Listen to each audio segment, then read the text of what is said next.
Hey everyone, Michael P. Spradlin back here with the Youngest Templar, chapter 28, and we're getting close to the end. That's exciting. So let's jump into it. And remember to search out there, authors take action, hashtag authors take action, hashtag authors give back, hashtag books are essential. You'll find all kinds of stuff from other authors that are doing things to support readers while we go through this. So let's go to chapter 28. The faint glow of the oil lamp gave us just enough light to see the dim outline of Miriam's face in the window. I was nearly speechless, and Robard stood frozen in place as if he'd seen a ghost. "Don't stop pacing, you idiot. Keep moving like you were before, or the guards will grow suspicious," she hissed. Startled as he was, Robard resumed pacing back and forth, muttering under his breath. He threw a few curses and complaints at the guards for good measure. "Tristan, I'm about to create a diversion. Be ready," she whispered. "What? Wait, what are you doing?" But she was gone before the words were out of my mouth. For several minutes, nothing happened. Robard continued pacing, and I sat slumped in the corner as if I were about to drift off to sleep. The guards still sat on the bench across the room, talking quietly. The entrance to the jail had no door. It had either broken off or fallen into disrepair and been removed. A few minutes after Miriam popped in our window, we watched a smoking bundle of dried rushes come flowing through the entryway, landing in the center of the room. They must have been coated in grease and dunked in water or mud, for instead of bursting into flames, they merely created smoke, which began to fill the room. The guards jumped to their feet, shouting. One ran to the center of the room, stomping at the bundle in an attempt to put out the sputtering flames. The smoke kept streaming off the rushes, and he began coughing. Then 2 more torches flew in, landing at his feet. Smoke billowed up around him, and even in the dim light of the lamp, he was almost invisible. Both men were yellow now as the smoke thickened. It would soon reach our cell, and we would not be able to breathe. The lamp on the table was suddenly extinguished, plunging the room into darkness, except for a few flickering shadows cast by the flames of the torches. I heard a muttered curse, and then one of the guards let out a pained scream. I heard a sword being drawn, then the clang of steel, followed by more curses and shouts. Out of the commotion and noise, a shadowy figure appeared at my cell door, and a few seconds later it swung open. The figure moved to Robard's cell, and his door opened as well. "Come, this way," Miriam shouted. "Wait," I called for her. I needed to get the satchel and my swords. The smoke was disorienting, but I had a general sense of which direction to go. I couldn't see Miriam or Robard, but heard them moving toward the door. I quickly crossed the room toward the table, holding our weapons and supplies. Halfway to where I thought the table should be, I stumbled over something on the floor, falling hard to the ground. It was one of the guards. He didn't move, and for a moment I worried Miriam had killed him.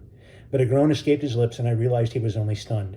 I scrambled to my feet, staggering the west of the way across the room to the table. Feeling around with my hands, I grabbed the satchel, quickly throwing it over my shoulder. I ran my hand over the table, finding my swords and gathering them up. I started moving toward the door, then remembered Robard's bow and wallet of arrows. Taking them as well as our bedrolls, I touched along the wall with my shoulder until I reached the door. Robard and Miriam stood waiting just outside. It was good to breathe the cool night air. I handed Robard his bow and arrows, and we wasted no time in running away. Just a few yards down the street, we heard the shouts of the guards as they emerged from the smoking jail. They hollered loudly, sounding the alarm, and we ran faster. Miriam led us down the street, turning at the first intersection. Sprinting until we reached the next alley, we ran through it and then another until the shouts of the guards faded away. Approaching the entrance to another street, we carefully peered out into main thoroughfare, lighted by a few torches every few yards.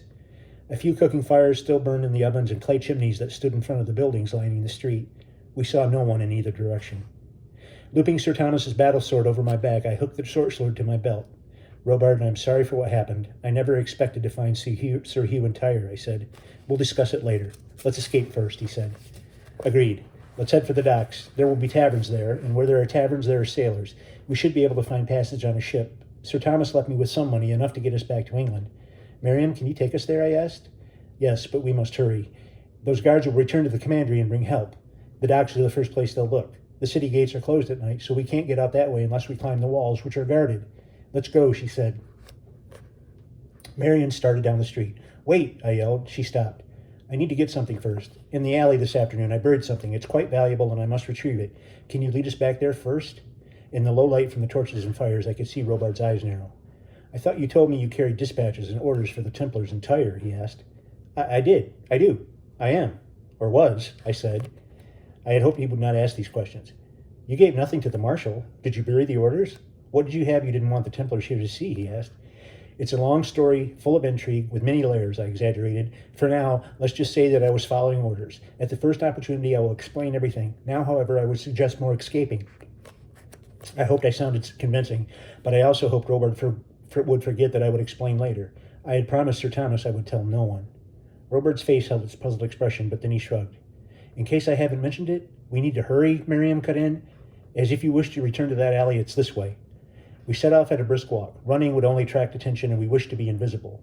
Crossing back through the now mostly deserted marketplace, I soon recognized the street we traveled along on the way to the commandery earlier that day. We walked carefully through the stalls and carts, pausing now and then to make sure there were no men-at-arms or guards in the area. All was quiet. A few minutes later, we stood at the entrance in the alley. This is it, Miriam said.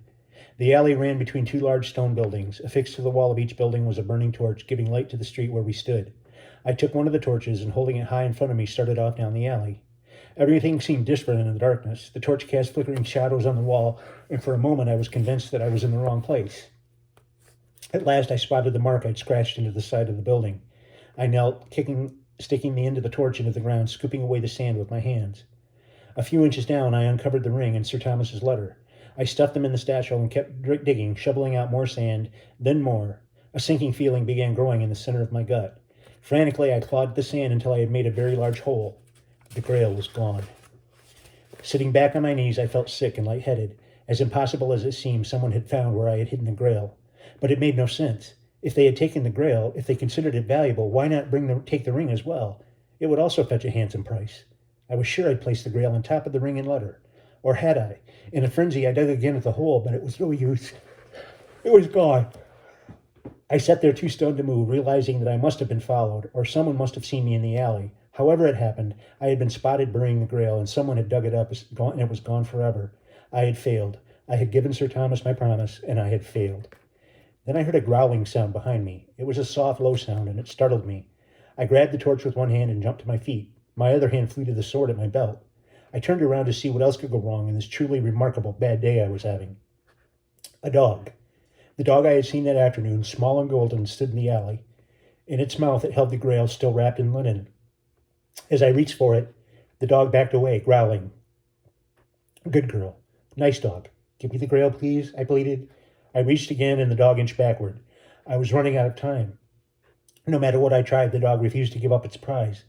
In desperation, I felt inside my satchel. In the bottom, I found a piece of date that I'd missed earlier when I treated the dog. I pulled it out and offered it. It slowly stepped forward and placed the Grail gently at my feet, swallowing the date in a single gulp. And that's the end of chapter 29. We'll be back tomorrow with chapter 28. We'll be back tomorrow with chapter 20.